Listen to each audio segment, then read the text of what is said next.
request is then forwarded to the town directly, and then the town verifies that that person is who they say they are and that they're requesting it, and then they will send it to that person, that they're a registered voter in town. And so you can request it, like I said, you can go online for yourself or a family member and request it through there. It's a little tidbit, because I remember when Jen talked to us about this last time, that if you do order it online or through mail or whatever, and you get it, and you decide instead you want to come vote in person, then what was sent out is invalidated. And there's a barcode on each one, so it ensures that only you are voting one single time. Very cool. Yeah. Yeah, there's a significant amount of checks and rechecks in that system. Yep. Yep, definitely. I knew that. No, thanks for asking. I appreciate it. A little bit of sunlight on that is a good thing, right, especially over the next month, Councilor Vail. Moving forward, on Wednesday this week, the Cumberland Fire Department will hold its annual fire prevention open house, and that's going to be at Central Station from 4 p.m. to 7 p.m. They have a special guest coming this year, and they'll be in attendance, Smokey the Bear, and he will be making an appearance, or Smokey, they'll be making an appearance at the station. It's a special year for Smokey, as Smokey's turning 80, and he chose Cumberland Central Station as the place to celebrate his birthday. So Chief Small let me know that today. Tomorrow night, new resident open house will be right here in this room, and that will be from 6 p.m. to 8 p.m. Attendees will be able to speak with different departments that we'll have here, as well as other town committees and local organizations who will be in attendance. So we're hoping for a good turnout there. On Thursday, October 10th, from 5:30 to 6:30, TD Bank will be holding an event at Valhalla Recreation Center called TD Safe. And this is an event on security awareness and aimed towards protecting yourself from financial fraud and identity theft. If you are interested in this, you can contact Devin Galvin at Recreation 829-2208. But that's a significant threat out there this day. We do hear, unfortunately, many stories of folks who have been scammed, and the scammers are incredibly adept at being convincing, and they unfortunately do pick on our elder population primarily, but they go after everybody pretty equally, and they are very good at what they do. So it's great for TD to come and provide this service through our community services. There are special waste events upcoming. Planned for the next 2 weeks. Electronics waste event will be this Saturday, October 12th, and there will be also a confidential shredding event on October 19th. Both events are from 9 a.m. to 1 p.m. at the Public Works Garage, and further details are available on the town website. We have a bulky waste item that's later in the agenda, so I'll deal with those details when we get to that point this evening. And then I'm happy to share that Clinton Sweat will be the town's next tax assessor. Clint is currently the tax assessor for the town of Cape Elizabeth. I'm familiar with his work. And we anticipate him starting with us on October 28th. And Clint's a great guy. I think we'll very much enjoy him. He did come through strongly and great during the interview process, where we had a couple of good candidates, and he did a great job. But we'll have that appointment by the council teed up and ready for October 28th, and have him sworn in prior to being sworn at. So look forward to future items there. And then finally, Town Hall and operations will be closed this coming Monday, October 12th, in an observation of Indigenous Peoples Day. So that's all I have, Madam Chair. Great. We thought you were going to put your hat in the ring for the assessor position. Thank you, no. No. I'm very happy as the manager of Cumberland, Been ma'am. there, done that. Okay, understood. Thank you so much, Mr. Manager. Thank you. All right, next up we have public discussion. Public discussion is for comments on the agenda, I'm so sorry. Public discussion is for comments on items that are not on the agenda. Comments are limited to 5 minutes per person. Rebuttal comments will be limited to 2 minutes. Public discussion topics may be brought up again under new business for further council discussion. You can tell I've had a lot of coffee today. Okay, is there anyone here who would like to comment as part of public discussion? Sure, please come on up, and if you wouldn't mind just telling us your name and where you live. First of all, I'm having trouble hearing you, Tig. Oh, okay, I don't know if you're up to the mic enough or not. I'm gonna pull it up a little bit. Thank you for that. Bruce Sherwin, Blanchard Road. I'm here to talk about artificial turf. I was at the school board meeting Thursday night. Some people may have seen me there, but I'm here because the school board and the school superintendent are making a giant mistake on this artificial turf, and they have not given the taxpayers and voters of the school district a shot at really giving their opinion. If you noticed, there was a letter in the Portland Press Herald on Saturday the 28th from a lady named Karen Taliento in South Portland outlining many of the problems with artificial turf. Apparently, they're having a vote that appears to be 4 times the space that we're going to have of artificial turf in South Portland. And she brings up many things. One of the major things is that this stuff hangs around in landfills forever. And it's made up of plastics, a lot of plastics. Many of you may have seen Thursday, the October 3rd's Forecaster. There's a front page article about plastics, a meeting they had on it.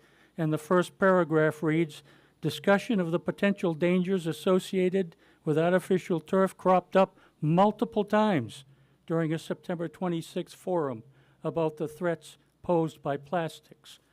I'm going to contend and talk a little bit more about it, that our school board and our school superintendent did not do their due diligence on this issue.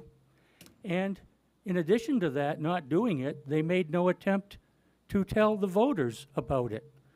You know, sometimes these government entities, I've run into it with the town council at times too, they tend to get on a selling mission, not an informing mission.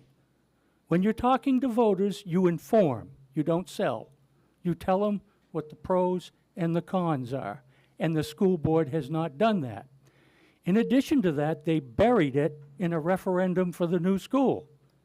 It was not, they ran a full-page ad in the Forecaster about the new school, all the advantages of the new school, with zero, nada, zip about the artificial turf that was buried in the referendum. They ran weekly newsletters from the school superintendent that did not mention the turf at all either, nothing again. It was in the town crier from Cumberland, weekly email, no mention of artificial turf. They were not informing the voters of what they were voting for. I would like to call for a separate, clean vote on artificial turf so we know the real feeling of the voters about artificial turf. Now, I know this is a school board issue and not a town council issue, but I'm hoping that the town council may come up with something that they could say to the school that no artificial turf in Cumberland without a clean vote by the voters. There's too many problems with the stuff that has not been brought up until now. And if not the town council, maybe some town councilors could do it. But the school board needs to know that their process was unsatisfactory and not fair to voters of the school district, and quite frankly, the voters of the school district deserve better. Thank you. Thank you, Mr. Sherwin. Ooh, wow. Took your advice on board there. Is there anyone else that would like to speak from the audience on something that is not on the agenda? All right, well, we will move along then to legislation and policy. The opportunity for public comment is part of legislation policy. Per Article 2, Section 7 of the Town Charter, there will be an opportunity for public comment on each item on the agenda. Comments are limited to 5 minutes per person. Okay, so first up, we have 24-110 to consider and act on a request from MSAD 51 for a reduction of the setback requirement for cemeteries for the upcoming school construction project. I am very happy to bring Pat up if he is willing to come and take us through his beautiful presentation and give us a little bit of history. And thank you also for all of the... It should be an interesting little Yeah.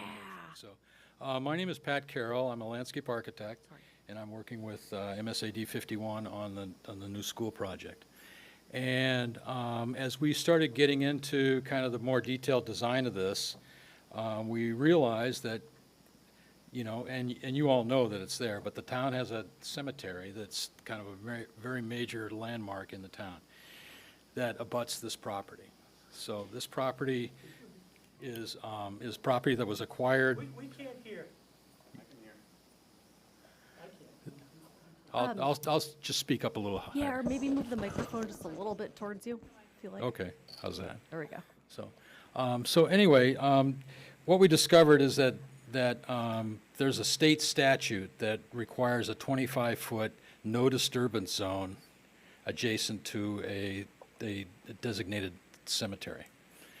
And our proposal is encroaching within that. We're not going right up to the property line or anything like that, but we are encroaching within that 25 feet. And so we've done quite a bit of research just to try to determine a couple things. Number one is that boundary a fixed boundary, and how long has it been there? And, is there some kind of precedence that boundary really is the historic boundary of the cemetery? And then the second is we've been looking at our plans to see how we can kind of adjust our plans and work with grading and some other things to kind of minimize any impact within that zone. But we are still, and we're able to maintain a pretty good buffer width between the property line and any school development. And it's not buildings that we're talking about here. We're talking about some grading and the tail end of some parking lot that is really kind of within that 25-foot zone. So let me just walk you through this a little bit, and then we can kind of so this is the existing property line at the back of the cemetery that's there now. And these photos were taken, I think, last week. Definitely wasn't today. But you can see there's a fence line that runs down along the back there. The gravestones are typically 5 to 6 feet off of the fence line. And the fence line, we know where the property line is because it was pinned when the abutter sold that property to the MSAD. And so the property corners are actually pinned with iron stakes in the ground. And those are typically about 3 feet behind the fence. So typically there's about 6 to 10 feet between these gravestones here and the property line that's back in here somewhere. The site is, as you can see, it's kind of, the area behind the cemetery is actually pretty grown in. It's interesting, there was an old carriage road that ran through there historically, a long time ago. It's clearly now been kind of grown in and wooded and so forth. But there are some significant trees in here. This is a big maple here, and I think there's a big oak kind of just on the other side here.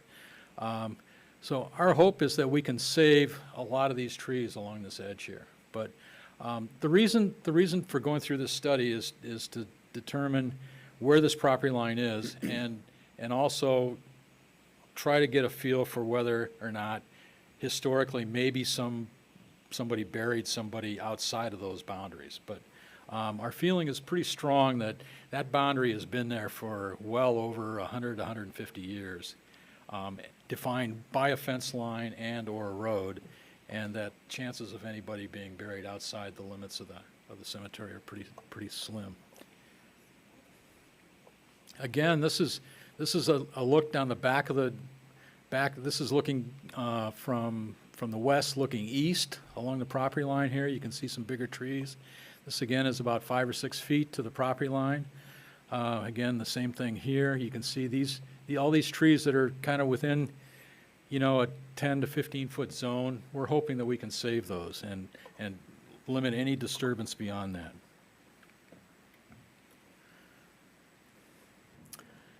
This is the survey for the property that was acquired by the MSAD. So this is acquired from Mr. Wyatt, I think in 2022, 2023, something like that.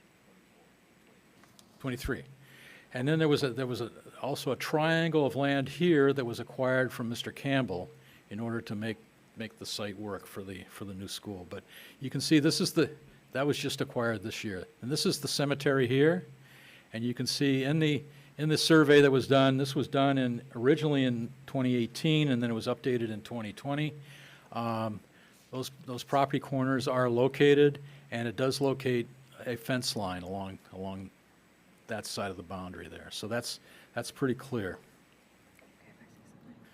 Just This- to clarify, can you just jump back Sure. 2 slides? And the fence line, Yes. confirming, is that the property line? or No. It's, okay, No, so that's just, what I was saying. all right, The just fence want to line make is sure actually everyone about 3 understands. feet inside of the property line. okay, So the property line is on the other side of the fence, about 3 feet in. perfect. So everybody understands. Thank you. So this is the proposed new school, and you can see this red dashed line here that comes down through here is the 25-foot setback. And you can see that we're proposing to put a parking lot kind of within that setback. At this point here along the cemetery, we're about 15 feet in from the property line, and down here, we're about 20 feet from the property line. But we are encroaching within that 25-foot zone. And we've looked at, we're really trying to squeeze, I don't know how familiar you are with the school project's design, but this building is really squeezed, and it's kind of morphing to the odd shape of the lot. It's really reflecting that, and so we're really trying to kind of squeeze this building in. This is all staff parking over here and parent drop-off, and it's pretty tight in here. If we were to have to shift everything back to stay out of that setback, we would probably lose 10 to 15 parking spaces on the site. And the way the parking works now, we've got just about exactly the right number of parking spaces here for staff, visitors, and drop-off associated with this school. And we've gone through, and for each of the other 3 schools, we've again allocated parking associated with what those staff requirements are, what the parent drop-off requirements are, and the visitor parking and so forth. So we're really pretty tight here, and if we were to lose that many spaces, I think some of those staff parking spaces would have to end up in front of the PAC, which is where the high school students park, and we're struggling on the campus to find enough parking for those high school kids as it is. So that's kind of why we're looking at doing this, and this is a cross section through here. You can see here. These are the gravestones. This is the split rail fence. This is the property line, and these are all drawn to scale. So it's a scale of 1 inch equals 5 feet, but it's blown up, of course, for this presentation. But so we've got 3 feet from this fence to the property line. We've got a minimum of 10 feet of a no disturbance area that we're proposing, so we're not going to touch anything within there. And then we're going to use that about 5 feet plus or minus to grade down, because what we have to do is cut the grade of the site down just about 2 feet is all through there, in order to make drainage work and make it work with the elevations of the proposed school. So there'd be a no disturbance zone here, and we would be grading within that zone, but again, we can kind of we haven't really gotten that far yet, but the idea would be that we could replant that with more shrubs or trees in there to kind of maximize that buffer. I just wanted to show you, this is where the history lesson comes in.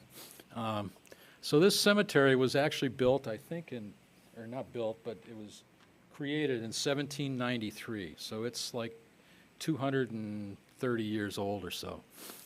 And it was created on this site, and there's a lot of historic photos. I just kind of grabbed a few that were relevant. We heard early on in some of our committee meetings that there actually was a historic carriage road that ran on the back side, and in fact, there's some history kind of narratives that talk about this being more of a main road than Main Street was at the time. So there was a carriage road that ran down through here. You can kind of see remnants of it. This was an aerial that was done in 1994. You can see kind of some of the construction of the school that's going on here, but there's a carriage road here. This is the existing maintenance building.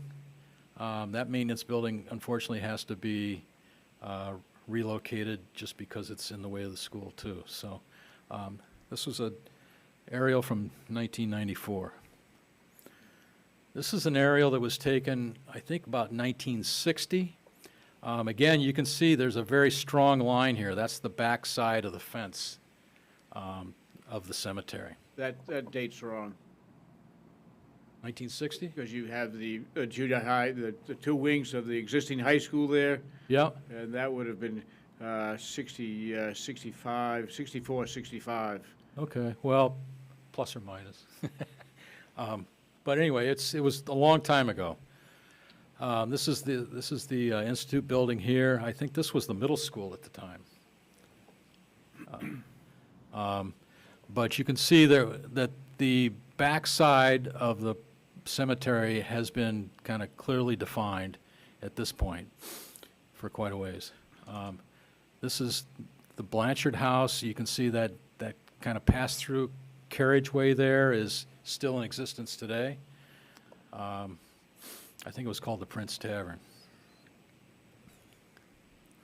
Again, here's a photograph from 1870, plus or minus. Again, you can see there's the Institute building. This was the Blanchard store, and you can see there's the back edge of the cemetery line with a fence line. And again, that's, as far as we can tell, that's pretty much right on where that line is now.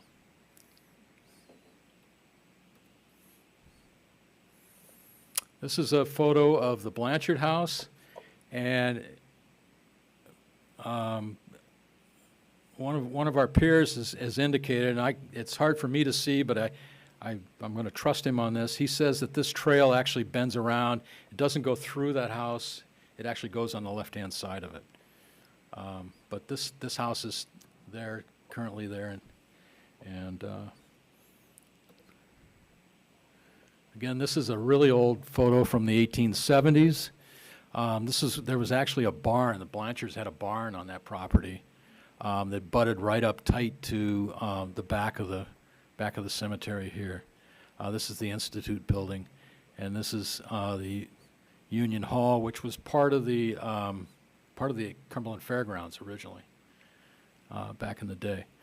So I guess what we're saying is that there seems to be pretty good evidence that that line has been defined. The back side of that has been developed over years for agriculture and other activities, and we feel pretty confident that there aren't any kind of unknown burials in that area.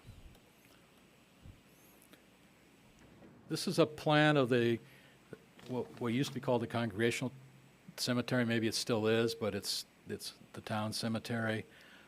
This was done in 1935. It's kind of flipped to, you'll see the next one is an update of this, but again, these are all kind of burial plots. You know, families would buy a plot for 3 or 4 of their family members. That's why they vary in size.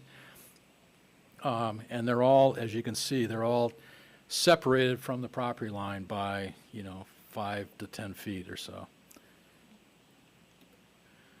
This was an update of that same plan that was done. I think we got this, I think Bridget found this somewhere. This was done in 2016. And, we were able to, when we walked this line and we're able to kind of take this out there, they're all named family plots. And, there's clear evidence, that some of these folks, the gravestones, the headstones kind of relate to those names that are on this plan. So we feel pretty confident that, where they're buried and where the property line is a pretty good separation.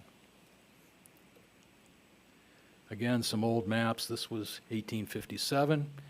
It showed the cemetery. There's another map from 1870. And I don't know if the cemetery originally was smaller and then it enlarged, but clearly this is a different dimension, but it does show the Blanchard house, the old Blanchard store, the Greeley Institute, and a pretty defined line for that cemetery.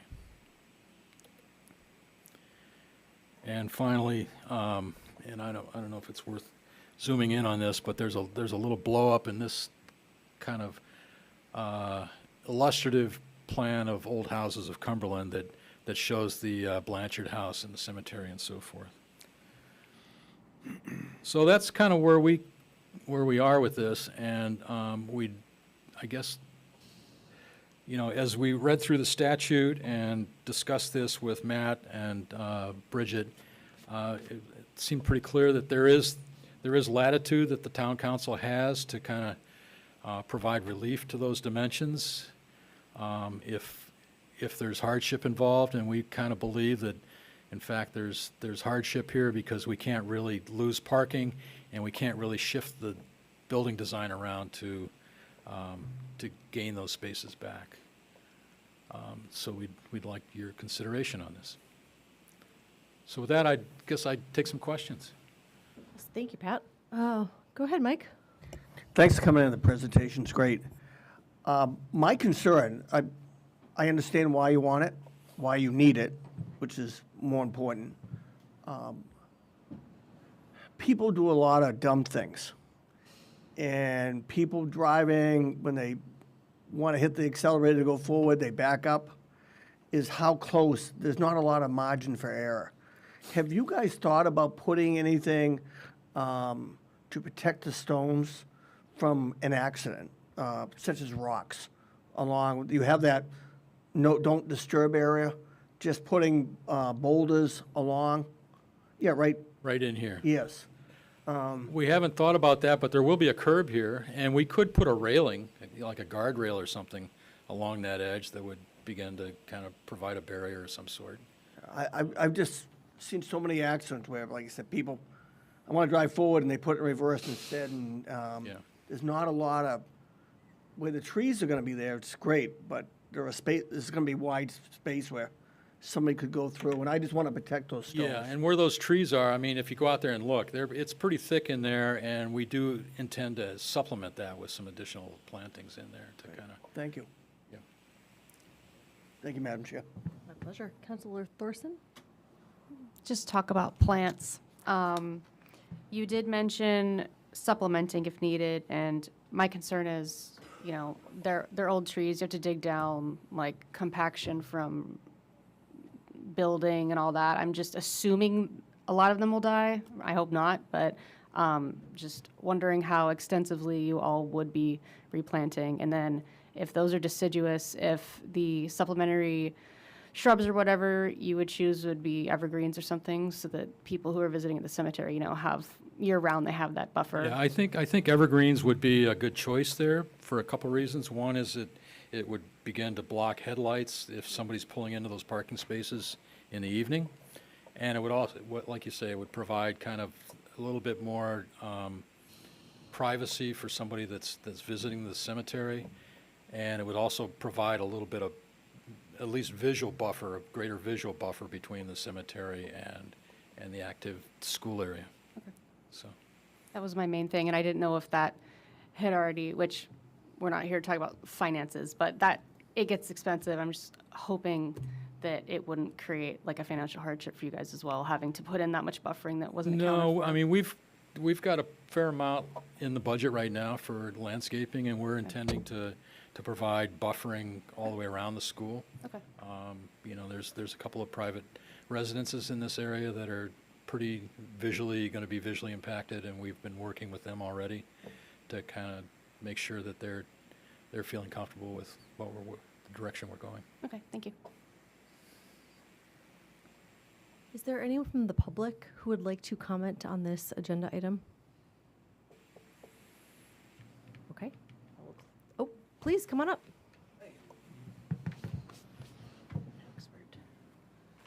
Good evening. Robert Story, President of the Cumberland Cemetery Association. And I don't disagree with anything you said here. As far as the property line, I'm right on with the property line. I'm the guy who laid out the fence 3 feet from the property line. I guess I was good with my tape measure. Tape measure and grade stakes. And you'll notice in the maple tree at the end of the cemetery, there's some chain link fence buried in it. And that's, yeah, that big maple. And I think you'll find that is the property line as well. And there was a property line, there was a property pin at Tuttle Road that's been recently disturbed.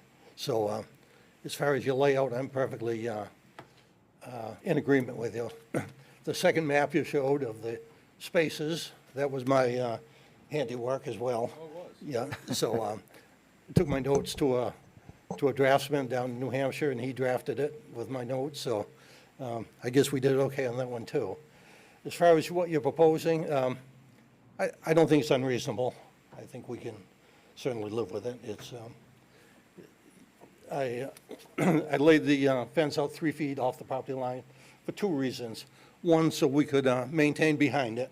We could keep the perimeter clear and with an annual perimeter trim, and the other was to preserve the line trees. So I think I don't think this is at all unreasonable, what he's asking for.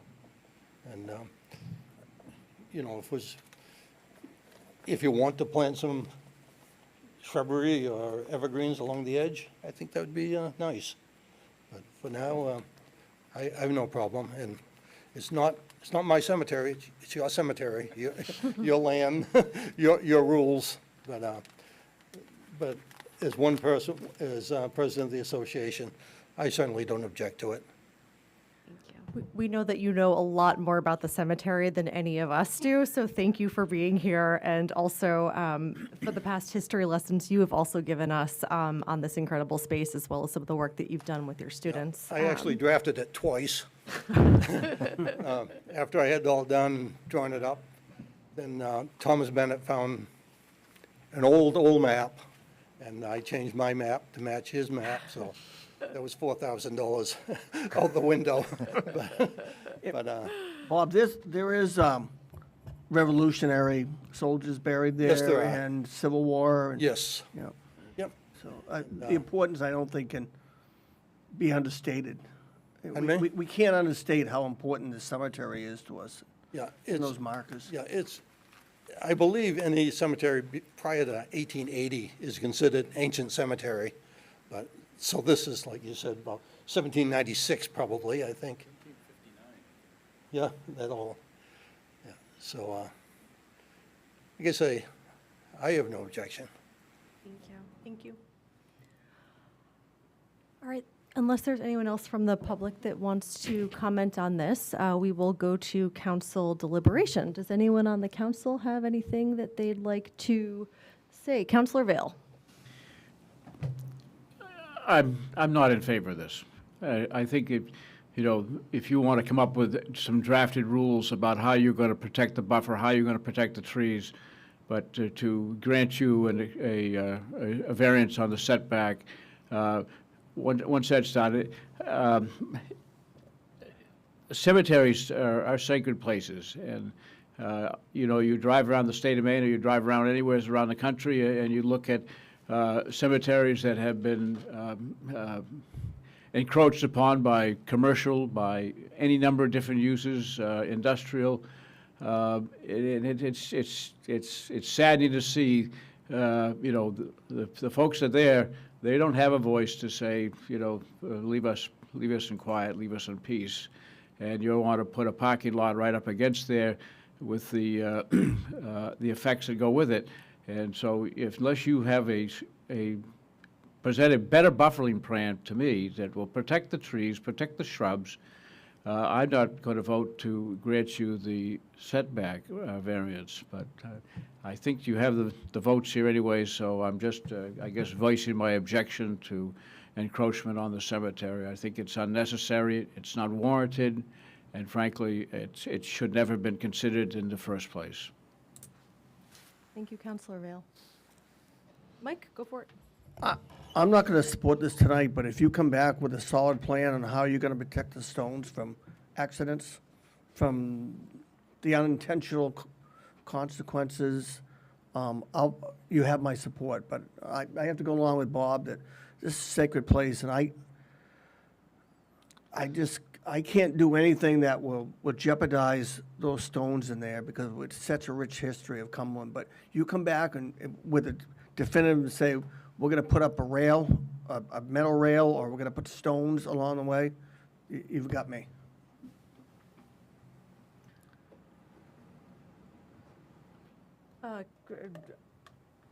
Any other council discussion?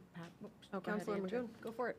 So, to sort of comment on the setback and the protection of the stones and all, I agree with Councilor Eads that, it'd be great to have some sort of, I would prefer, granite stones as opposed to a,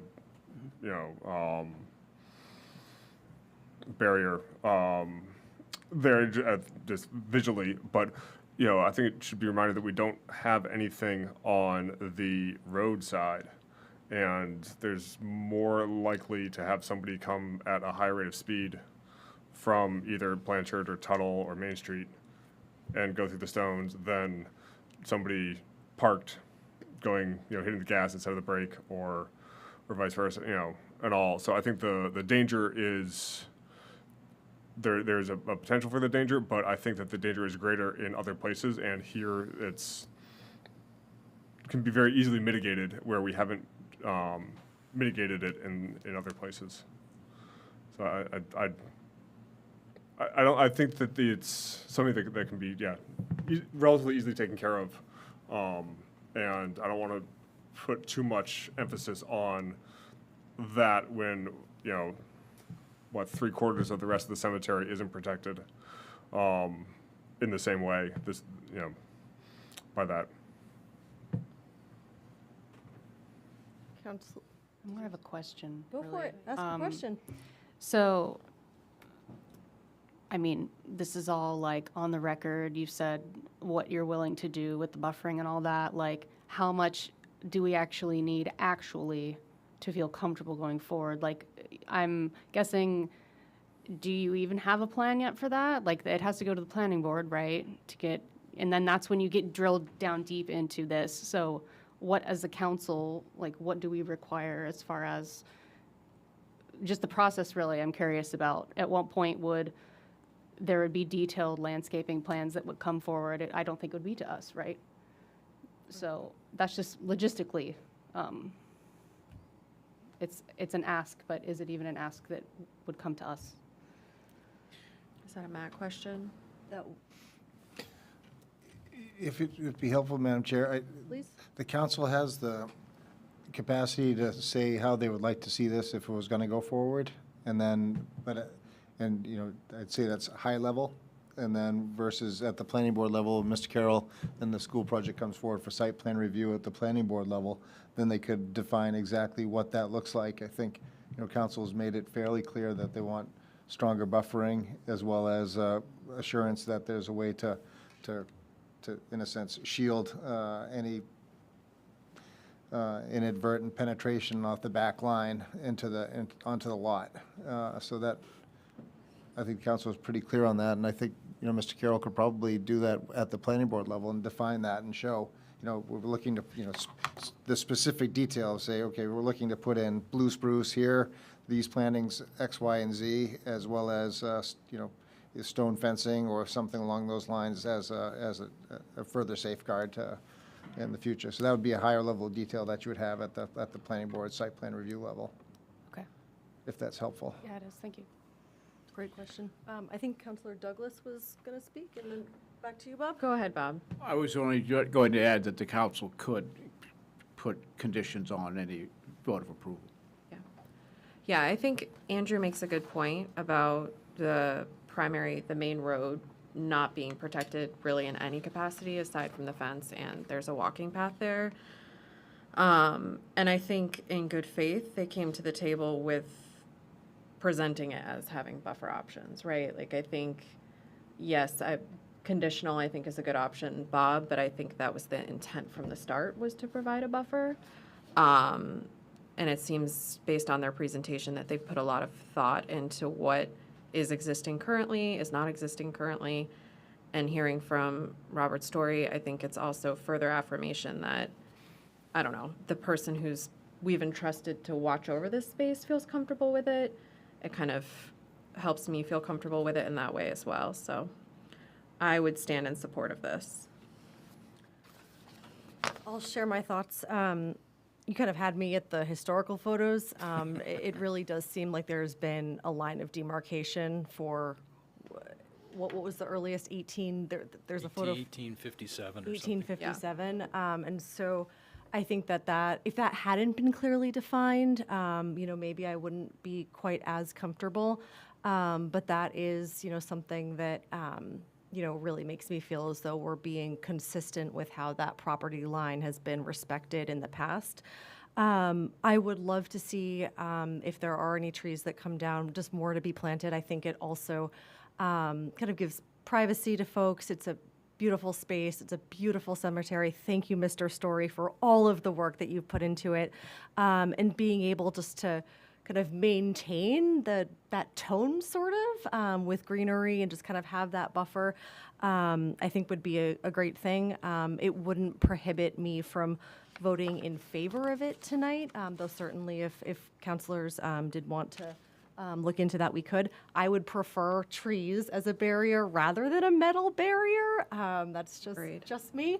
But I really do appreciate the thought that you put into this, the photos, and really kind of giving us a little bit of that historical context. And just to echo Bailey, I also do feel, it's really important that Mr. Story kind of being that person who has looked over that area so thoughtfully and diligently for years and years, that really kind of sits well with me, that you feel good about that. So thank you for sharing your opinion and for being here tonight.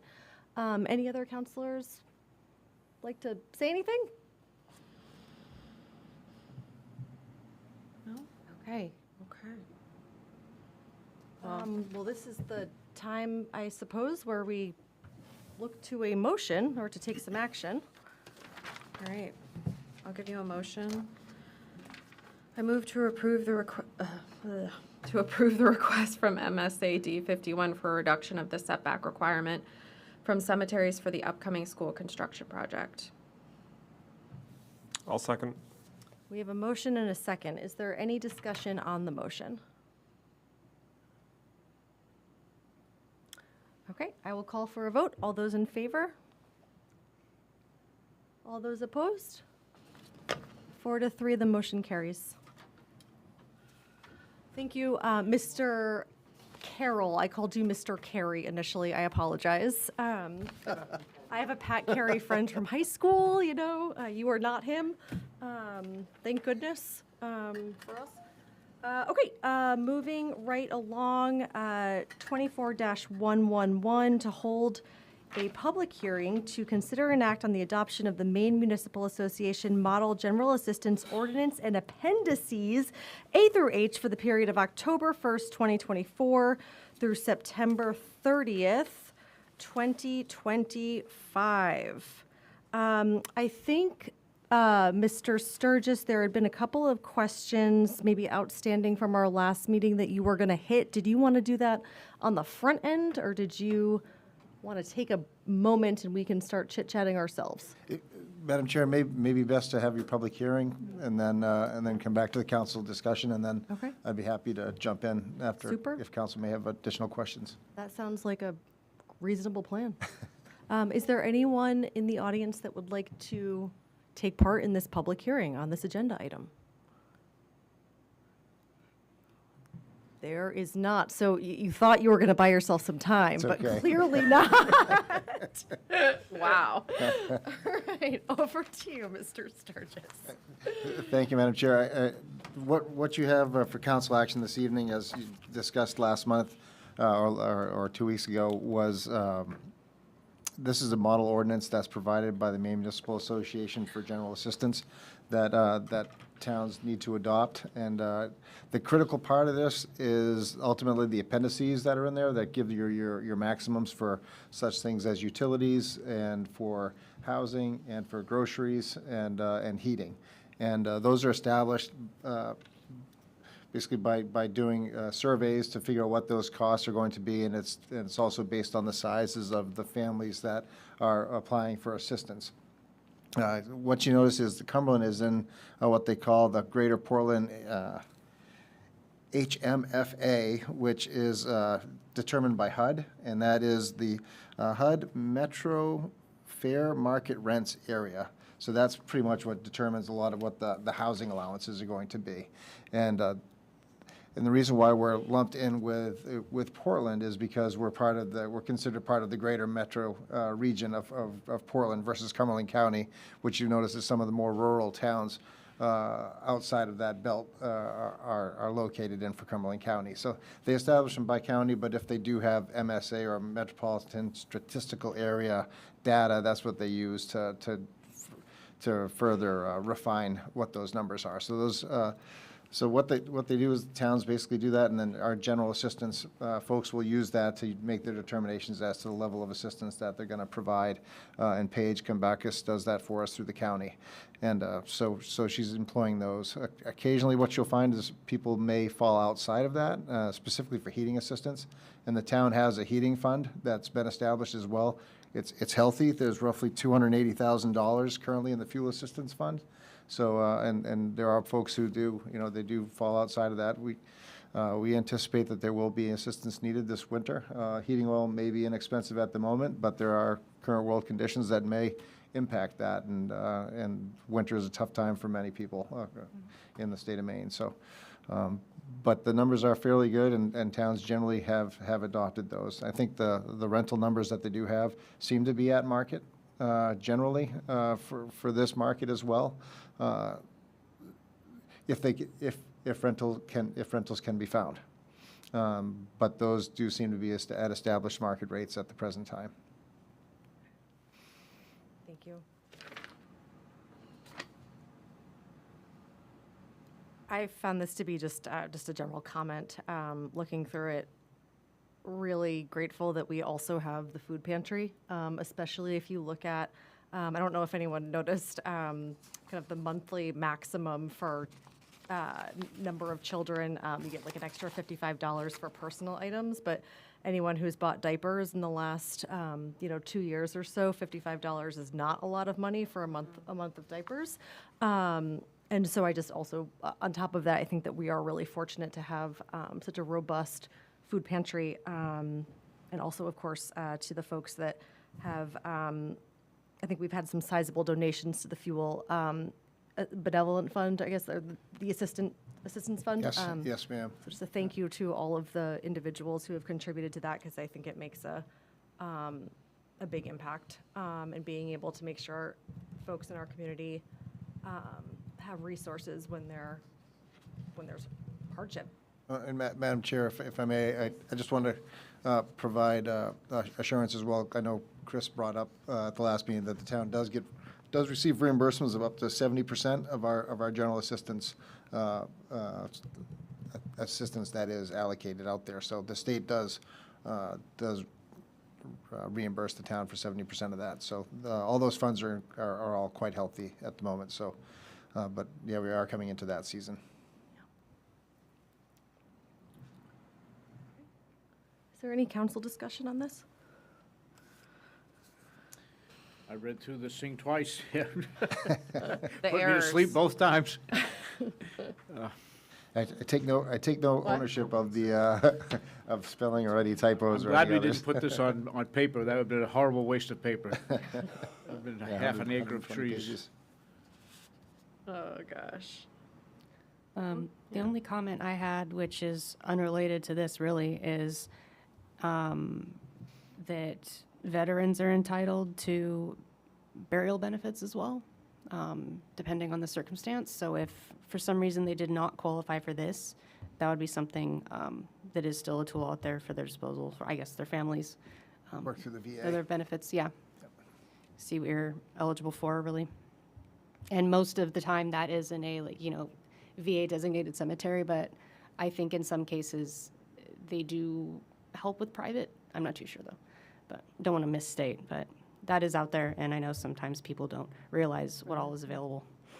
But, and good luck getting through the VA, but go to va.gov, and they've got a bunch of stuff there, and most of the stuff you can do online now with online applications, which really cuts down on the back and forth, so. Good PSA. info. Yeah, it's great information. Bob, where were you on all this stuff? Where was I on all this stuff? Yeah, I feel like Denise knows all these things. I feel like you should know these things. No? Okay. All right. All right. Is there any discussion? And if not, take a motion. I will give you a motion. 24-111 to hold up, oh my gosh, reading the wrong paper, guys. Oh my gosh, 24-111, I move to adopt the Maine Municipal Association Model General Assistance Ordinance and appendices A through H for the period of October 1st, 2024 through September 30th, 2025. Second. All right, we have a motion and a second. Any discussion on that motion? No. Okay. All those in favor? Yippee, unanimous, Brenda. Woo, okay. All right.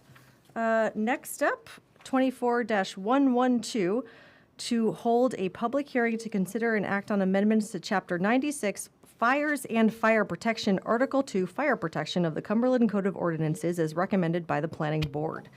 Oh, it looks like we have a chief up here somewhere. Have you guys looked at it? I really haven't been. Bridget said, you got it, and said, you guys have already read it, and if you have any questions, I'm happy to go through it, or we can start at the beginning and bore your way all the way through it. I'm happy to do either. I was just wondering what a dry hydrant is. It's in there. I know, that's good, it's a good question, it's fair. All those terms, a dry hydrant is just a piece of pipe, if you will, that's hooked to a static water supply tank or a pond. Oh, It looks like a hydrant, but it's just, there's a pipe that comes out of the ground. comes out of it. Okay. We don't allow those anymore just because of the maintenance and who takes care of those down the road if the pipe breaks or the ice breaks or Got it. whatever, so. Okay. Did anyone on the council have any particular questions? The only thing, there was a note in here that I just wanted to ask. I think it was about, was it a definition of what is considered new, I think, by the planning board on the clarification of what new means on like new construction or new use? Was there any, did we get anywhere on that, or is it still being chit-chatted at the planning board level? It must be getting Yeah. chit-chatted. Cool. As you put it, with the planning board on that. I know if you have like one or two residences that are already there, then they add into a subdivision, they don't have to bring the first two buildings up to code, but anything from that point going forward has to be brought into the subdivision Okay. requirements, if that's what you're. Okay. Please. Danny, I'm not sure I understood this correctly. Does this ordinance say that all new homes shall be sprinkled? No. So there's a couple pieces, and I can do the 10,000-foot mark here. If it's in an area where there's Portland Water District municipal water, then the hydrants will go into that area every 1,000 feet. One of the things that we changed, and there was confusion before on, okay, where does the hydrant have to stop in relation to the residents? I use this building as the example. The front door is 290 Tutter Road, but the driveway is down. So when we put those election signs out, it's based on the front door, not where the driveway comes in. So this would be the same way. Now it's, if we have a cul-de-sac, if you will, the hydrant stops there, even though you might have 1,000-foot, 2,000-foot driveway. The hydrant obligation is to the driveway entrance, not to the house. It's not fair to somebody that builds it, 100 feet, and then Mike builds it 1,000, and he has to do something more. So I also don't want to be doing, municipal hydrants on private ways, because nobody knows who to maintain those, right? So you can go to different communities, maybe Hannaford's and West Falmouth, you see these hydrants that were required, but nobody's painted them or maintained them because Portland Water District doesn't own those, right? The school ones aren't owned. So I've been doing that more, just saying I'd rather have to lay another 1,000 feet of hose and not worry about what that hydrant is. So that's one part. It either has to have the hydrants. In the absence of the hydrants is when the sprinkler system would go in. So it's one or the other. Certainly, if people wanted to do both, we'd be excited about that, but that's the core part of the ordinance is water is the necessity if, or sprinklers rather, if there's not a water source there. The only water district that we have is the Portland Water District, with the exception of one hydrant down by mainline fence because of some contaminated wells or something. So we would go strictly through them. I think So there is no public water on Harris Road, and there's 2 subdivisions before the planning board. So if I read this correctly or incorrectly, any of those homes that are built will not be required to be sprinkled. Say that one again. There is no public water on Harris Road. That is correct. It There are stops 2 at- subdivisions before the planning board for approval. My understanding is that, if I read this correctly, they will have to have a sprinkled home? So this changes to include minor subdivisions. I believe those are, they're not major subdivisions, so therefore, they would not require any type of fire protection. Councilor Bill, one is a major. I think the one that's. One's a currently- major, yeah, one's a minor, so. Yeah. And is it all 5 new I think there's buildings, or is 9, like an existing one? there's 9 new lots proposed. Yeah. And that's with the planning board now, so Yep. that one, if it's all new, would need sprinklers. Would require sprinklers. Yeah. And the Also minor That's my subdivision understanding. would The not. Minor would not, but the major will. In this Correct. case, because it doesn't meet the other requirement of having public water in a close, reasonable proximity. But if this is adopted minor, and because minor is added into so minor or major subdivisions, it would be required either way. In section 9614A, Major, yeah. all new residential dwellings in, and then adding minor or, then going back to the original, major subdivisions shall meet one of the requirements set forth, and it's the hydrant or the sprinkler system. Yes, adding minor in now. But the only item that's in front of the planning board now is the major. The minor was approved last month. It did get approved. Yeah.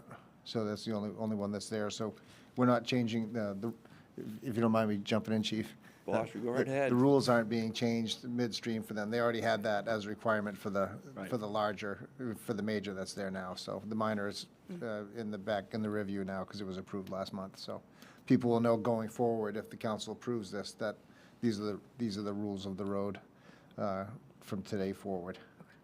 I think too, Bob and Chief Small, correct me if I'm wrong, but it's becoming more standard. Like, I know this is a ordinance in Gorham too, right? Like, I think this is more just the direction it's moving from an ordinance perspective across the board and state. Well, yeah, Gorham requires it, Yeah. period, Yeah, on there's sprinklers. no They did that yeah. probably, a long time ago. In Gorham's, excuse me, Counselor, Gorham's, it's in closets, above Yeah. ceilings. I mean, ours is just the life safety system, enough for people to get out of their house. Yeah. And safely, and then, so we're, not that we wouldn't, again, love to see the more. Commercial thorough grade. Systems, Yeah. commercial grade. It's simply there to get people out. If they want to create more, then they're certainly welcome to do that. Every house in Gorham has to have a sprinkler? New builds, yeah. New bills? Isn't that cost prohibitive? It's the rules of the Nope. road. Wow. The more you learn. Did you have something to say, sir? Bob the Builder. I have a question. Get it.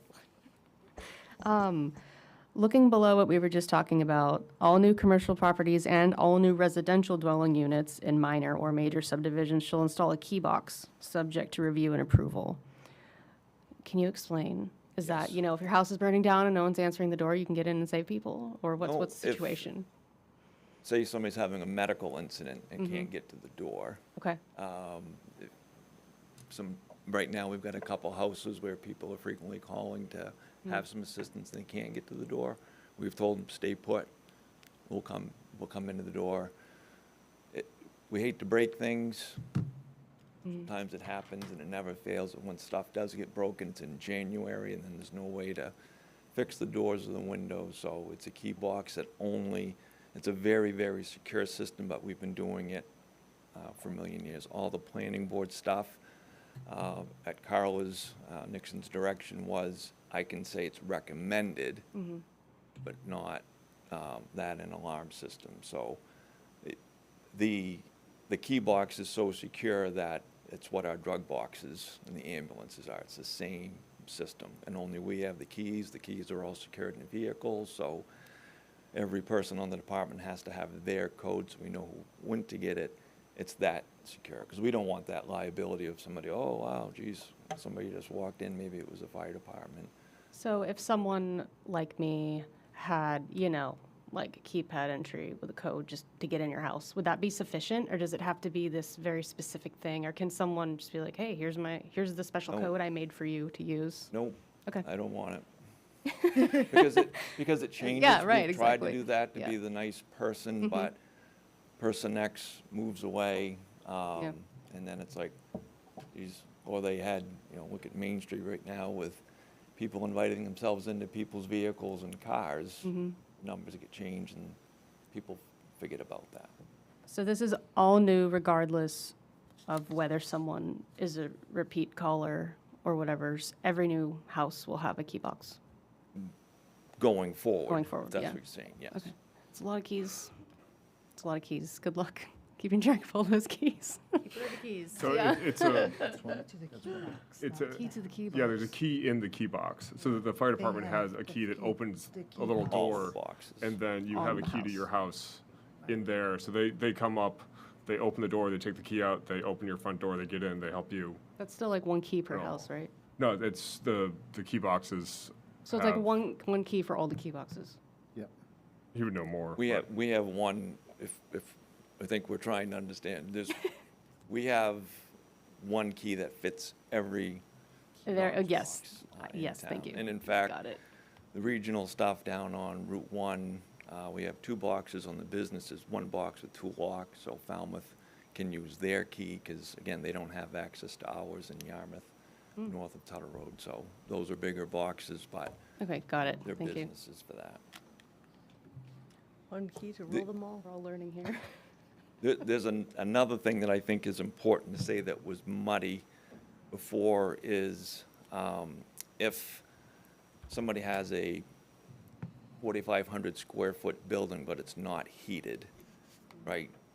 That does not require either. If you're out in the middle of somewhere and it's a wood shed or excavation, boats, whatever, there's no way to keep that system heated.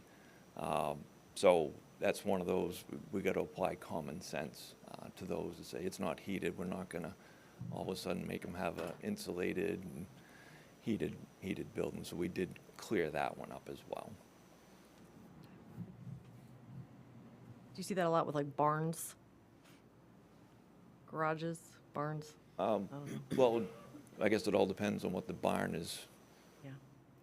for. Any other council questions or comments? Okay. I would entertain a motion if there is one. Give me a motion. I'll give you a motion there. Okay. I move to amend Chapter 96, Fires and Fire Protection, Article 2, Fire Protection of the Cumberland Code of Ordinance as recommended by the Planning Board. Second. All right, we have a motion and a second. Is there any discussion on this motion? We'll call for a vote. All those in favor? Unanimous, Brenda. Thank you, Chief. Thanks for having me. You are welcome at any time. Okay. Next up, next up is 24-113 to consider and act on a special amusement permit application for Wander Group LLC. Amusement, that sounds exciting.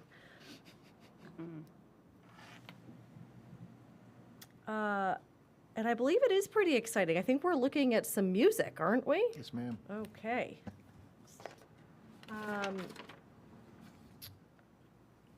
And if I was tracking all of this, it seems as though much of this has already gone through the planning process as part of their wider application. Is that a fair assessment? Through the contract zone agreement. Okay. Yes, ma'am, that was all addressed there. So what we're looking at now is to just expand that for the special amusement to a new area that's been, already been approved and does not need to go back to the planning board. One thing I noticed on, I'm not certain that it matters, but on the PDF, page 180, it says submitted to council for approval on 10/2/25. Not sure if that matters. It should be 10/2/24. I think that's just, yeah, I would call it scrivener's error. Counselor Douglas? I'll accept that.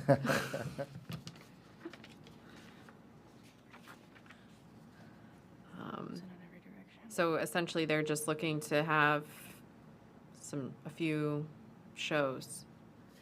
Yeah, occasionally some live entertainment, music, mainly focus on bluegrass, folk, jazz, Great. Motown, classic and acoustic, folk rock, as well as popular music. They do not intend to have loud live hard rock, heavy metal, punk, or hip hop music. So I disagree. I think they should. But anyways, that's just my opinion. We won't comment on your taste in music. Whatever, Bob. Madam Chair, there's a significant amount of distance Of just- between the Thousand, lot. There's yeah. about 1,000 feet in every direction between the proposed area of live entertainment and the property lines on Longworth's Preserve. So they don't anticipate a noticeable impact on current or future neighbors. Okay. I mean, if the neighbors are hearing things, then we'll really get onto that noise ordinance we've been talking about and get some decibel meters. Okay. Staff has no concerns, and they're up to speed with everything else. Ready to put my dancing shoes on. Is there anyone from the public who would like to talk about this very entertaining amusement permit? No, okay, all right, okay, any council discussion? Yes, Mr. Vale. We had a question a few months ago on the capacity, and they were found to be out of compliance. Have they brought themselves to compliance, and will this put them back into not being in compliance by too many people on a facility? Thank you, Councilor Vale, for falling back on that. They are fully in compliance now, have worked through the state, so everything there is on the up and up, and we anticipate that they'll be able to accommodate legally the folks who come there. So I know CEO Longley is comfortable with that, and the state and all their paperwork is up to speed. So everything is up to snuff now. I think that's why they're doing the amusement permit, so we can go celebrate the fact that they're in compliance. Right. Right? Okay, let's go. All right. Is there any further discussion on this? Not, I'll give you a motion. I'll take it. I move to approve the special amusement permit application for Wander Group LLC. Second. Okay, is there any discussion on the motion? No. All those in favor? Unanimous, Brenda. Okey dokey. Next up, 24-114, to authorize the town manager to sign a memorandum of understanding between the town and BR Property LLC. And for those people at home, just to let you know, if you didn't already know, what you probably did, MOU stands for Memorandum of Understanding. One of the first things I learned when I joined the council. Did you have anything that you wanted to comment on in this? I'd be happy to, Madam Chair. What you have this evening is pretty much, I hate to, I'm not trying to sound flip. It's a it's a combination of whereas leading to a therefore at the end. Trying to lay out the rationale, because this is the Mineral Springs subdivision that's brought forward by Mr. Chase and for the town. It's been approved by the planning board. However, there are affordable housing provisions that are in place. And part of their approval, remember, about 2 months ago, it came to the council, and there was some concern to make sure that there was I guess there could be a tie-in to make sure that affordable housing was linked to the development. And so what we're trying to do on this is saying, okay, Mr. Chase is confirming that half of the units will be affordable, and in the future, he's going to come back to the town and ask about having the road adopted by the town, but it has to meet all the town standards. So we're trying to find a way to meet that happy medium with this memorandum of understanding. And the one item that we talked about this at the council level when the original document was being, or this memorandum was being crafted, was one to have a provision in there to make sure that affordable, the homeowners association has an executive board or leadership board, and we wanted to make sure that there was provision in there to maintain that at least one of the members, I think there are 3 members on that board, one of them would be one of the affordable housing unit owners. So that provision is in this memorandum of understanding. It will expire after 30 years, but the affordable component of the project expires after 30 years. So we tried to make sure that we had that in there so the town's protected, but also Mr. Chase knows that the town will look at his road in the future when it's ready for acceptance. But still, it's not waiving any of the requirements as far as accepting the town's road. It still has to meet all of the rigid requirements for that side of it. One question. Go for it. I know at one point, I don't know if it was during planning board public comment or what, but Councilor Vail had, or some other time, talked about how to make sure the affordable housing is getting in the mix, Yes. staggering it to make sure, like, if for every X amount you're building normal market rate, you have to build X amount of affordable before you continue with the market rate.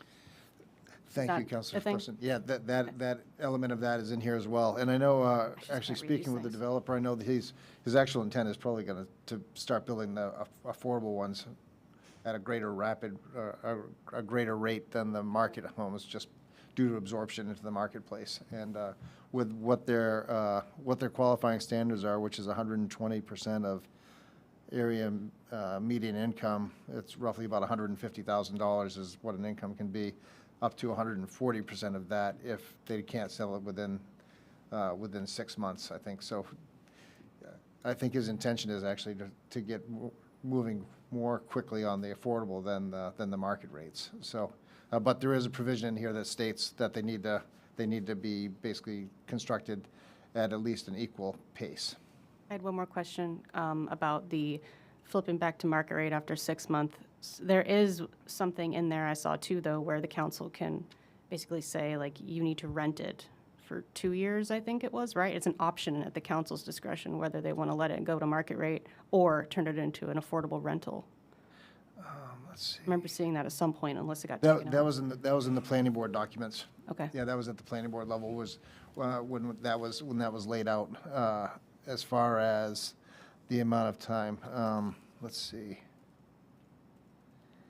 Because I personally would feel better keeping it an affordable rental over just flipping it to market rate, but I wasn't sure if that was still an option or not, or if it was just the one now. No, I think they still need to maintain, they still need to be affordable. Okay. That they can just go up to 140%, which is Okay. not removing the provision completely. So that's just giving a little bit more flexibility. So it goes from maybe 150 to closer to $200,000 for an income. So, Okay. but the rental can take place if they can't find that marketing for up to 2 years, I think is how it is. But it doesn't lose that provision. Okay. But the intent is for ownership versus renting. Right. I have one more question. Sure. You know, does this detention pond have a fence around it? To like prevent children from drowning in it? No, I think it's part of, you're looking at it as part of an amenity in the Okay. in the development. And they're looking, and I'm just going from memory, so forgive me if I misremember it all, but I think they were looking at having landscaping and a path for the, and a trail around that as part of the development's improvements. And so I think that if there's fencing, it'll probably be on the back line of the property line, but not Okay. around the pond itself. Okay. I wasn't sure if there was some sort of barrier between the housing and that, because it seems like a huge liability issue. Yeah, mostly green space buffering. Okay. Cool. That's it. That's all for me. But Mr. Chase is, he gives us his blessing as well. So he's seen this, and we went through that. He was very easy to work with on this. He was happy with it, liked the document, because he feels it provides protection to both. And that's kind of the stated goal on this, is to give each group a level of confidence that we're moving forward in meeting those requirements. Councilor Magoon? So, Matt, I'm assuming that the attorneys have looked through this and all, and I'll defer to their view on this, but it does give me a little bit of pause with, the intends to designate 36 units. The word intends there in the whereas section, as opposed to the sort of the declarations of what's going to happen. I intend to go for a run tomorrow. I might not. So that's, the one thing that would give me pause in this is, if we have elsewhere that sort of, we got more of the ironclad, like, there will be the 36 units out of the 72 that will be affordable. That It'll be, was, I think that was sometime- part of the documents for their approval at the planning board level. Okay, Yep, and there's an affordable housing provision that needs to be recorded with each of the 36 units as well. all right, thank you. Councilor Douglas?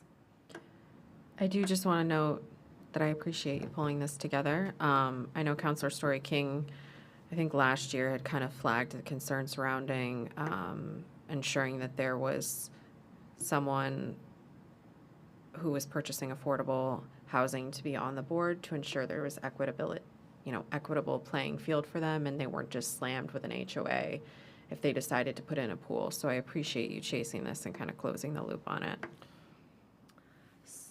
Some of that also goes to Councilor Vale over here, who was very bullish about making sure that affordability factor or kind of individual had a seat at the table. I had several phone calls from Bob about his concerns in July, and I was also going to thank you for that. And we appreciate your persistence. With gratitude, Bob Some of the Vale. time. No, all of the time. All of the time. With gratitude, Bob. Yes. Madam See you in the Chair, parking lot. Yes. if I may, Please. to Councilor Magoon's question, that there were affordable housing agreement and declarations that were, that are part of the planning board approval, and it states in that declaration that 50, on the condition that 50% of the total number of units in the development are to be made affordable for those making up to 120% of AMI. So that was part of the separate part of it, but this is more, this is kind of like a step 2 of that, just to kind of codify it between the council and the developer. Great, thank you. You're welcome. Just wanted to make sure that didn't get missed. One more Please. question, because it's been a minute. Like, I remember looking through all the planning board documents on this and all the, schematics or whatever building schematics are called. Anyways, the adopting it as a public road and plowing and all that, is the current setup for, driveways and whatever else conducive to like easy plowing? Is there like a dead end? Is it like an easy in and out? It's a through. Yeah. Okay, that's what I thought it was, like, cut a corner. Entrance would be on Forest, on Blackstrap Road, and exit or entrance on the other end would be on Upper Methodist. Okay, cool. And then, and actually, I think Mr. Chase is coming back to the planning board level to move the road a little bit, to have a better angle and less of a slope upon entrance into the development. So he's coming back just for an amendment at the site, Okay. at the planning board level now. So it should be better in the future when the town, if and when the town does accept it, that we're not going into a steep decline. Okay.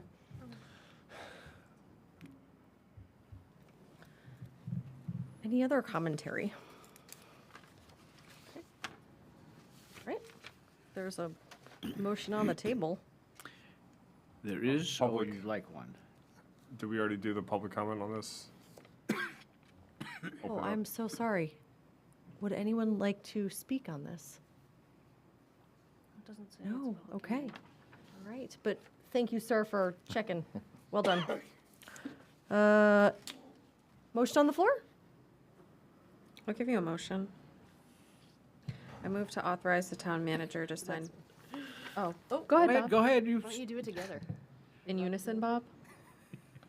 Move to authorize the town manager to sign a memorandum of understanding between the town and BR Property LLC.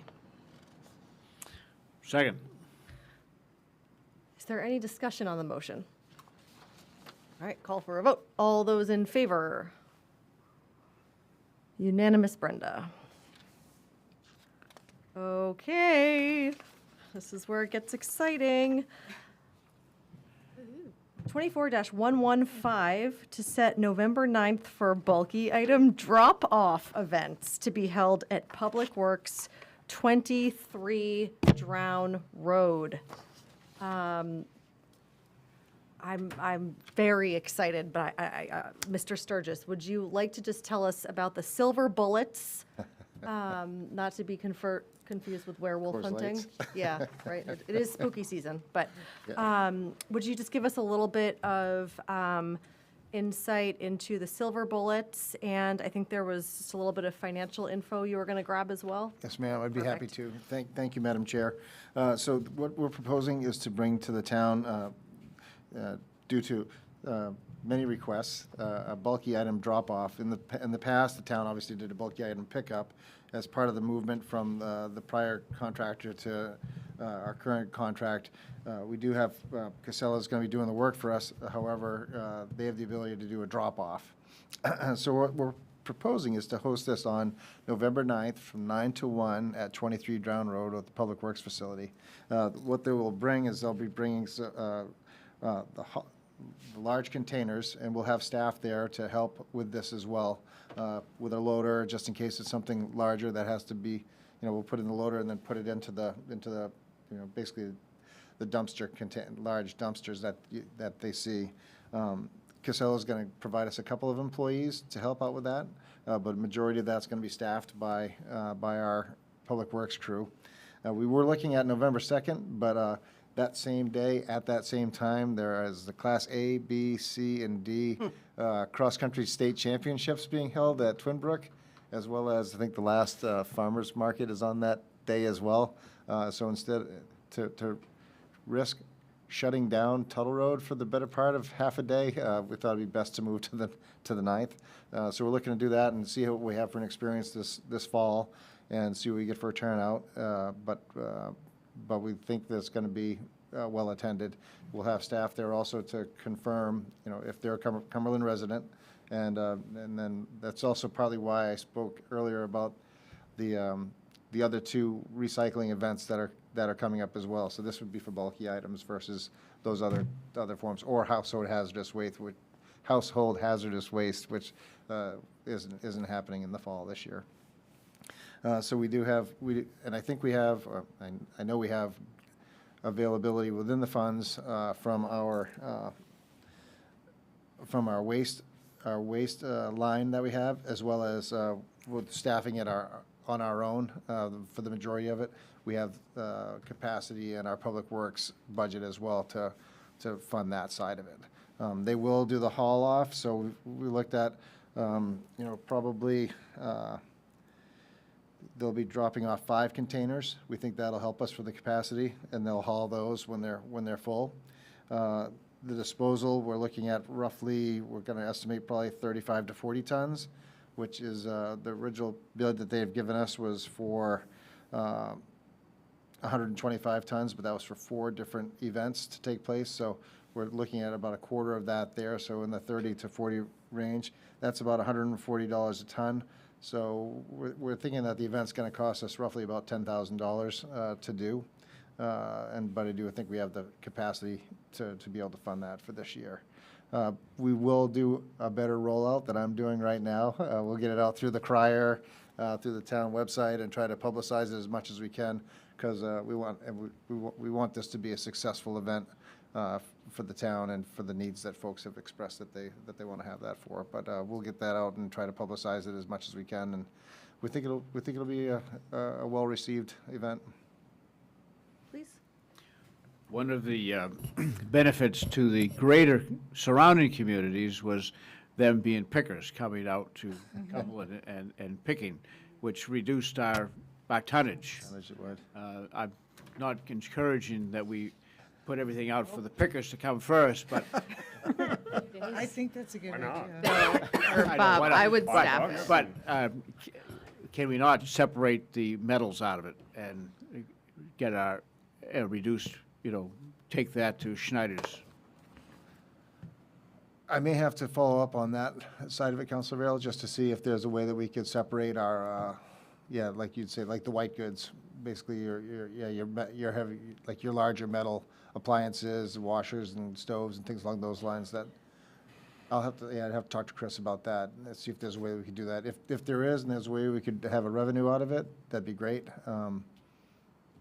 We haven't looked at it from that side of it, but I'll have to follow back up with the council if that's okay. I mean, oh, go ahead, Bob, or Mike, sorry. Matt, when you were in Cape, when you guys had your metal drop off at your transfer station, was that a break even? No, I mean, it wasn't really a revenue generator for Cape. In Gray, it has been. In Gray, it's more of a revenue side of it. But in Cape, it was more of an expense because we would just haul it to EcoMaine and they would take care of it. I know, on that side of just it. little old Jackman, they Yeah. fill up a metal container a week, but it's a break even. They take, yeah. they take it and they drop off a fresh can, but not, they don't charge the town.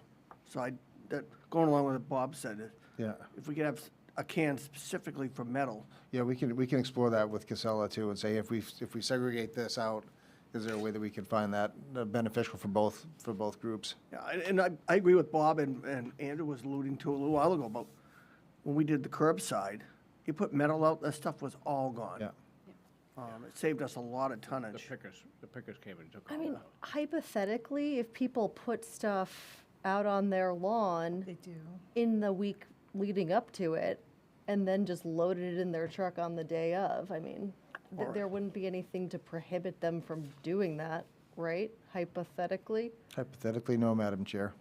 If a Oh. person wanted to do that, I mean, you see it Hypothetically? pretty, hypothetically, you see it fairly often now when someone wants to get rid of a bike or something along those lines, and they have a little sign that Says free. has the Free, 4 letters FREE on it, and it doesn't last for very long. Right. So, And there's nothing illegal about doing nope, that, nope, right? you're fine. So, yeah, so I think that, I mean, maybe, private property. yeah, I think it's a good shout. And my only other question was, sorry, what are the hours for it? 9 to 1, Madam Chair. 9 to 1, okay. Yep. And is there any concern at all about just kind of like the traffic in and out? No, I think, talking with Chris about it, I feel that that's probably the best place versus down at Stiles Way, because then we can have a rotation and a flow through. So there's a good entry, a good space for queuing if we need to have queuing, and get them through and rotate right out and through. So I think that seemed to be the best flow of all the options we looked at. And then just one other thought I had, and maybe this is after our test run, but knowing that there are going to be community members that don't have a pickup truck or maybe we could tap into some kind of like volunteer network at some point. I don't know, especially with some seniors, maybe if, through active living, we could just find a network of folks to maybe, because not everyone can get that into a pickup truck or has a pickup truck or has a friend that has a pickup truck. And so I would just, if this goes well, and maybe it's just encouraging our neighbors to do the neighborly thing and, help folks out. But I mean, I know when I needed my bittersweet hauled, you put your gigantic trailer in my yard for a week and it was amazing. So I would just encourage people to. Call Bob. I wasn't volunteering Bob. you. I was not volunteering you. But I would also encourage folks to do the neighborly thing if they could. And maybe we see how it goes. And maybe we can, if it is in fact very successful and there are folks that weren't able to get their bulky items done, maybe we can look into codifying some kind of system so that we're really providing that service for our customers, constituents. Yes, Councilor Douglas. Oh, yeah. one, I'm happy to pick up anyone's stuff for them that day with my handy dandy truck. If anybody needs anything, you let me know. And two, I'm hugely in favor of this. I think we've received a lot of feedback about this one particular item, and I think this is a good opportunity to kind of test the waters and see if it's something that people want to engage with. And it's, I think, I don't know, it's a cool opportunity, and it could turn into more, so. I'm in Bailey, I think favor. that's a great way you just put it. It's a great way to test the water. Let's Yeah. see what happens, and, you know, there's a lot of possibilities of what we could change next year. Yeah. Would anyone from the public like to comment on this? Okay. Moving on. All right. I'll give you a motion. No, it's not your turn. You can't. Sorry, gosh. All right, I would take a motion if there is one from anyone. I move to set November 9th for bulky item drop-off events to be held at Public Works, 23 Drown Road. A second? Is there any discussion on the motion? All right, I'll call for a vote. All those in favor? Unanimous, Brenda. Thank you, Josh, for being here. Josh, thank you for your continued advocacy. We appreciate you. Thank you, sir. Have a good evening. Okay. Next up. 24-116, to set a public hearing date of Monday, October 28th, 2024, to discuss the sewer user fees as proposed. So moved. So moved. Okay, I think I think we're gonna do this as a public hearing, but just a heads up, I think last year we increased by 10%, right? And this is the year that we're doing the additional 12, and that kind of brings us up to speed. You are correct, Madam Chair. Okay.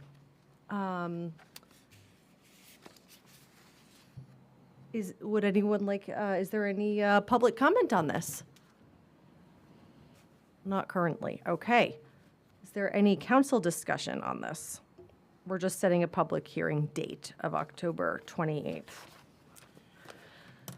I think the important piece to acknowledge is that this is just a cost being passed on. It is not a profit center for the town. Correct.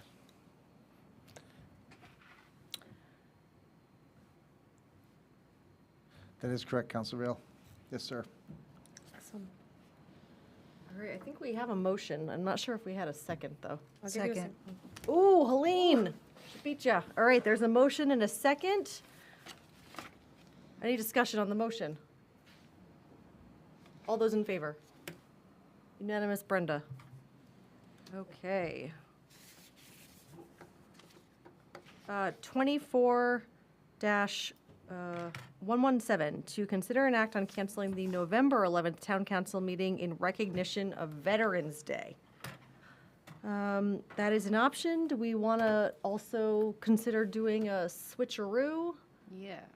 on dates like we've done in the past? How about November 12th?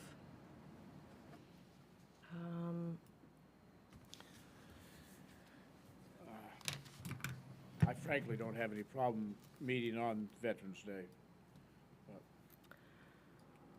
I think we are Don't you have trying a to. parade? What was that? Isn't there a parade on Veterans Day? Memorial Day? I'm not sure, but we did sort of, we're trying to make the concerted effort across the board to not have holidays on, and I think we kind of missed it this week, especially with Rosh Hashanah. We had 2 meetings on Rosh Hashanah. So I think that even if it's not you, Bob, there are also members of the community that might not want to have to make that choice, you know? So let's just try to be respectful of that, would be my perspective, not saying that there was any disrespect intended, because I know there wasn't. So November 12th, is that what? Works for me. Madam Chair, the room is free that night as well. There's nothing on the schedule for November 12th in the council chambers. Oh, right, and the week before is Election Day, and that's a no-go, for sure, because you guys are gonna need to be in This here will all be setting set up, up right? for Yeah. processing. And if the and voting. absentee ballot requests are any predictor of turnout, it'll be a busy day It's for gonna be you a busy all. day. So, okay. Do we have much, Matt? Do you think we'll have much for that date? This was gonna ask. I know it's a ways off. It's a ways off. I think we were hoping to do a workshop on that date, but maybe the feeling is if there's nothing urgent, we can try to push it to the second meeting Yeah, I in mean, November. Yeah, if it'd be helpful at all to the council, I'll know by the 28th what we're looking at, and I could really inform at that point what we'll see a couple weeks out from there. So I can make a recommendation at that point, and if it looks like it's going to be thin for that time, and you can wait until the 25th, then I could advise at that point. You could then come back on the 28th and say, yeah, we're going to cancel that meeting for that night. But I'd say I'd take the action now to bookmark that date, and then if you don't need it, then you can always say, Council meeting to the 12th pending yeah. Yeah. further. I guess my concern is we're looking ahead, right, into December. It's like, are we going to potentially move the December 23rd meeting, or would we keep that meeting? It's like, I think the last couple of years, we've only met once in December. yeah, so I guess I would like to keep 2 meetings, but that would be my preference. I would agree, or that's how I would feel as well, is to try to do 2 meetings in November. But I think that if there's a if we can move anything from that November meeting to the 28th or to the following meeting, and it's not going to be the end of town business as we know it, we could have that flexibility and cancel it, but maybe we plan for it for now? Sure. Good. Does that work? Works, yeah. Okay. So I think that date was the 12th? Yeah. I can give you a motion. Oh, sorry. Would anyone in the public like to comment on this item? Okay. All right. Take a motion. I move to cancel the November 11th meeting and reschedule to November 12th town council meeting in recognition of Veterans Day. Second. Mr. Magoon, second. Is there any discussion on the motion?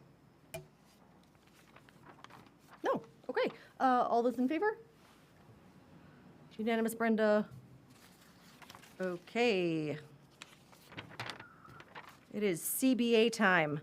24-118, to consider and act on authorizing the town manager to enter into a labor contract agreement with the Teamsters Local Union number 340 for the Cumberland Fire Department for the period of July 1st, 2024 through June 30th, 2027. We talked about this a little bit at our last meeting. And I think Mike asked a really great question about it being retroactive since it's no longer July, and it sounds like it is. Thank you, Madam Chair. Yes, we will go backwards to the beginning of the fiscal year, so there is some retro pay that will take place there. So to keep it clean, we're probably going to do it in a separate check, just so they can have an understanding and make sure that there's no confusion there. And then also at the last meeting, we had asked for it to be tabled to this meeting, primarily because there were 2 errors that just needed to be corrected that had been missed in the edit. So they had let me know about that on either Friday or Monday of the week before that of the council meeting. So that's why we asked to have that pushed to tonight. So they've since been corrected, and they're in there now. So. I'm assuming those were non-major substantive errors? Non-major substantive. Okay. Yeah, it was one was a question on forcing, and not forcing for 48 hours straight, and brought that back to 36. Basically, sorry, it's technical jargon. Forcing is in case you have a shortage of employees that you may have to cover that shift by forcing or having one of the members work an additional shift. So instead of having them work 2 shifts or 24-hour shifts, instead it would just be up to 36 hours. And it's mostly, that was the primary part there. Okay. And we were in agreement on that one. That wasn't a hard one. It's mostly a wellness and a worry about exposure. Just, you don't want somebody working 48 hours straight and having to respond and perhaps making a mistake. Thank you for all your hard work on this. No, thanks, you guys were great a working long on road, this. right? So, yeah, it's a long road. It's a long road.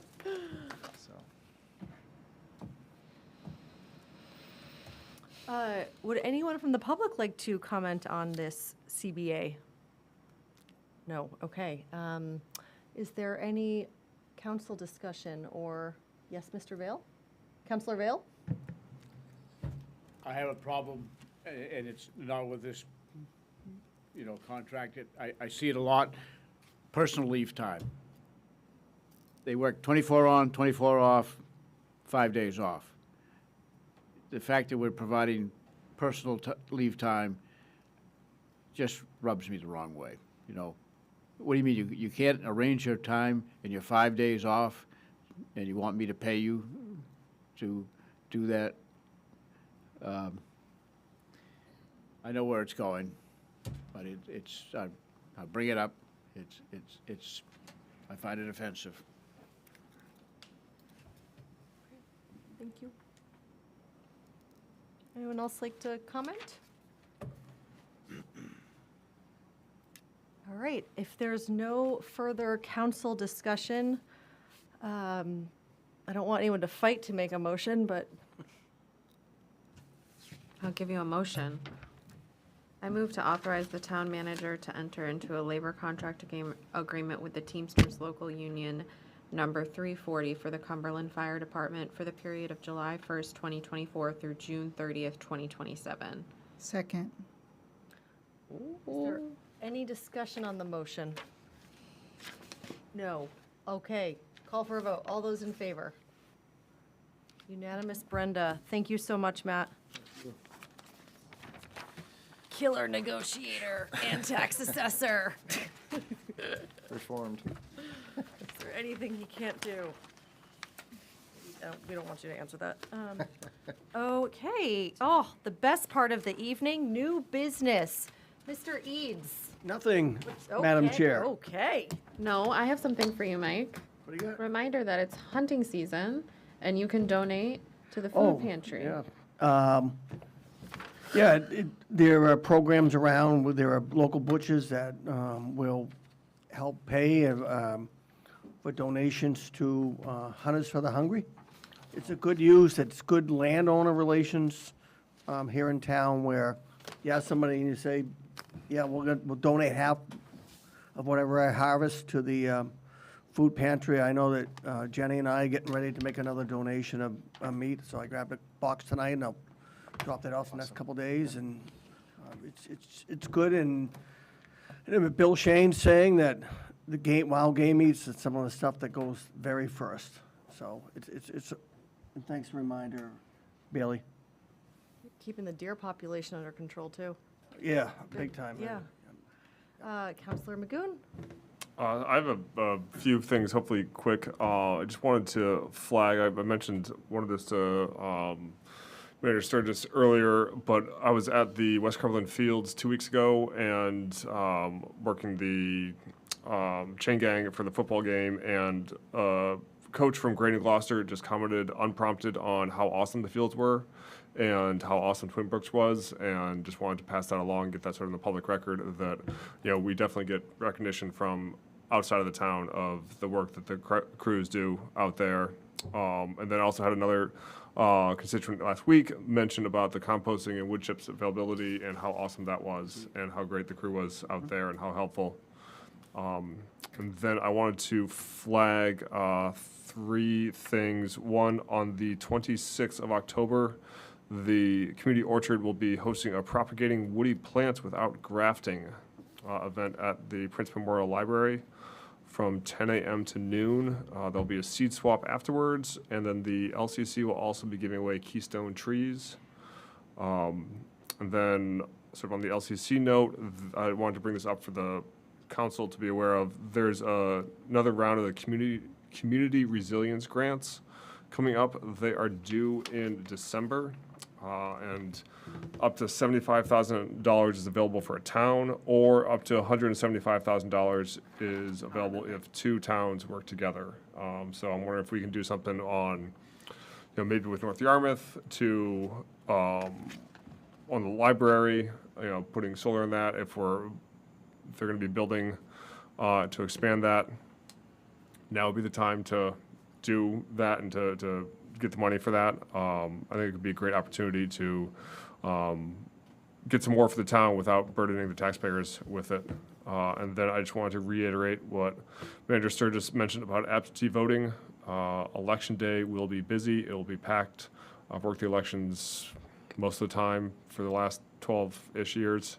I've been here, and the past 2 presidential elections have been very, nonstop, which is great, but that also means lines. So if you can vote absentee, I would suggest taking advantage of that. It's super easy to do that here. That's it for me. Councilor Douglas?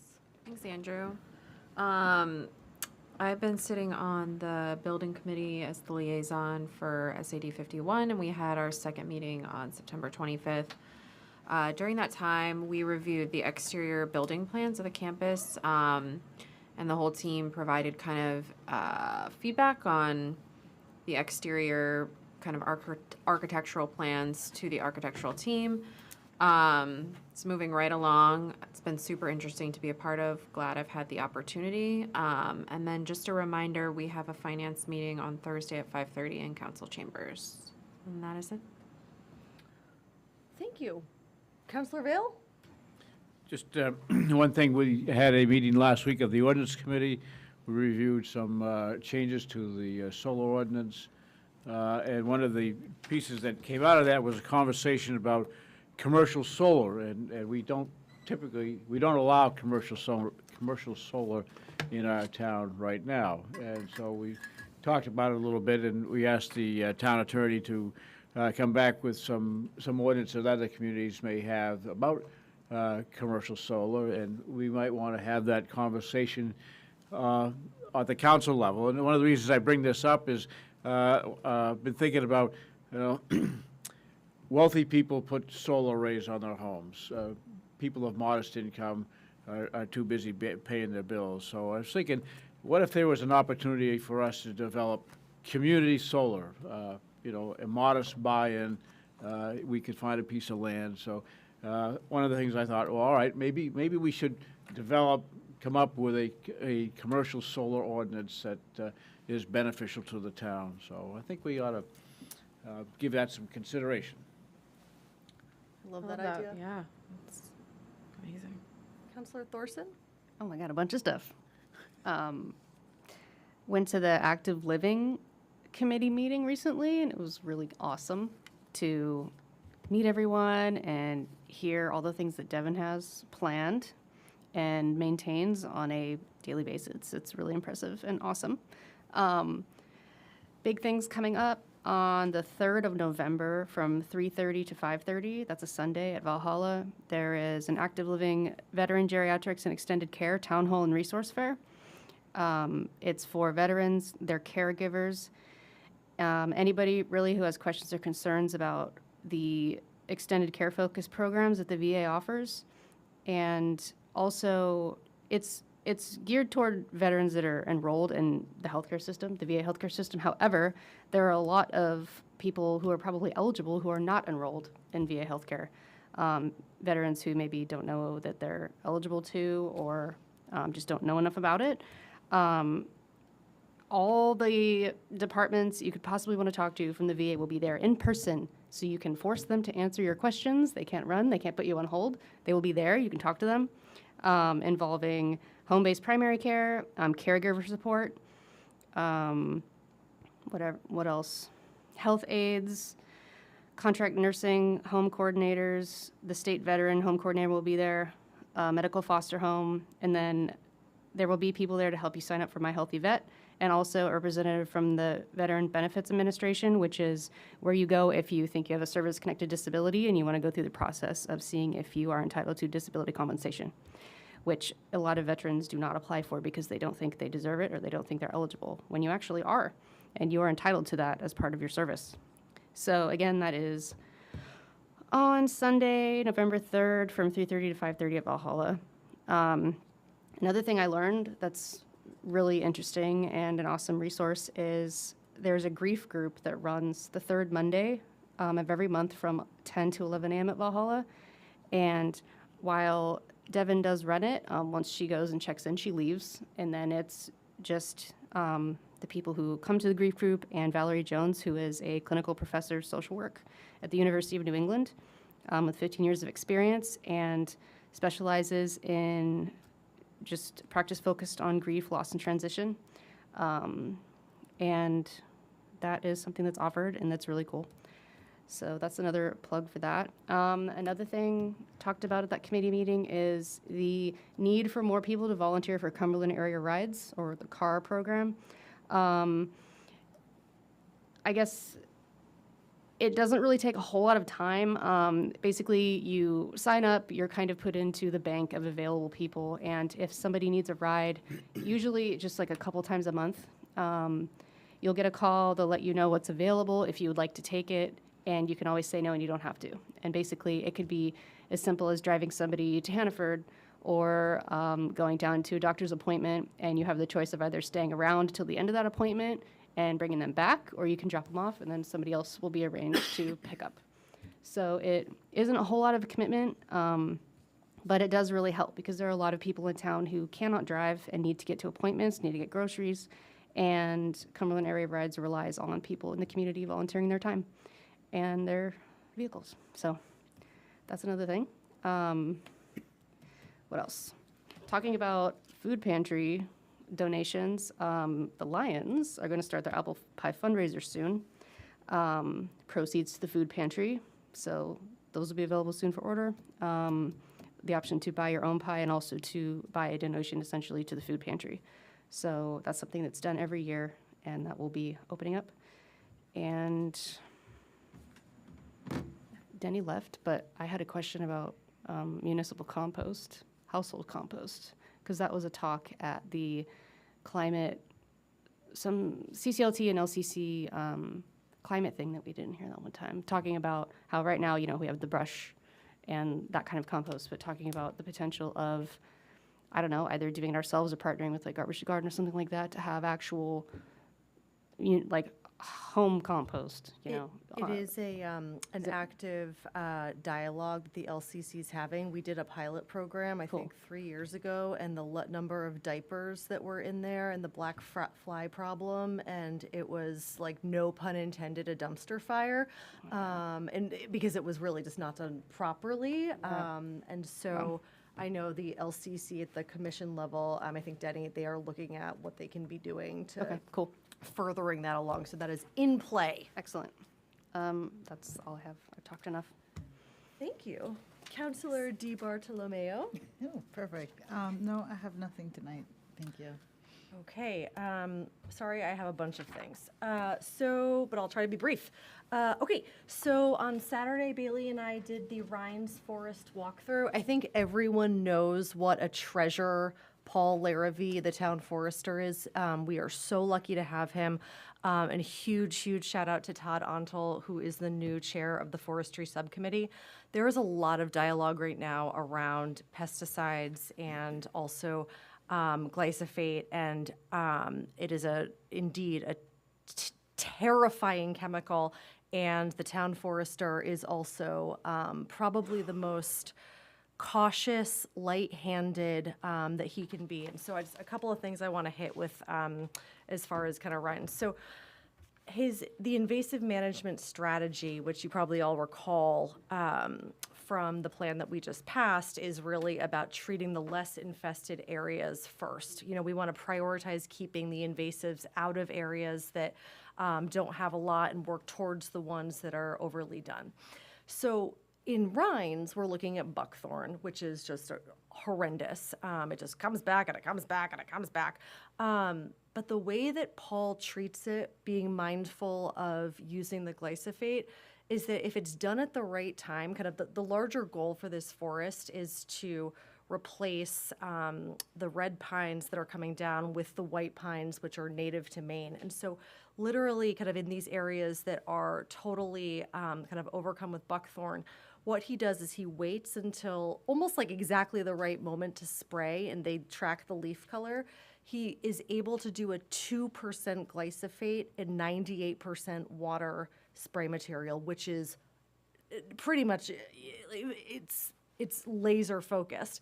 And what's really cool about it is that because he times it right, the white pine seedlings have hardened over. So when you spray with the glyphosate, you're retaining the native species, and the goal here is for the native species to repopulate and reseed.